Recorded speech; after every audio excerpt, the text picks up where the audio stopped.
Finally हम लोग Bargi bridge पर पहुंच चुके हैं भाई। बरगी ब्रिज चढ़ रहे हैं। लो आयान, ये बरगी ब्रिज है ना? हाँ, ये आयान बता रहे हैं कि बरगी ब्रिज है।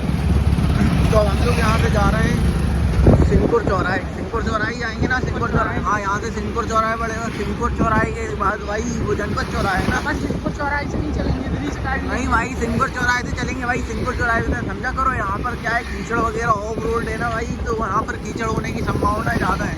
ठीक है भाई। भाई ये क्या रेलवे ब्रिज है क्या? अच्छा भाई, यहाँ पर ठीक है। पहले फाटक भी करना है यार आयान भाई। रात हो चुकी है, अब हम लोग जा रहे हैं यहाँ से घर।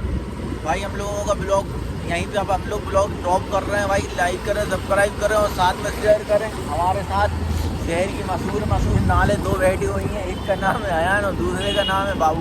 बाबू भाई नमाज का टाइम हो रहा है क्या? नमाज का टाइम हो गया तो भाई हम लोग यहाँ पर ब्लॉग ड्रॉप कर रहे हैं। फाइनली लाइक करें, सब्सक्राइब करें, साथ में शेयर करें।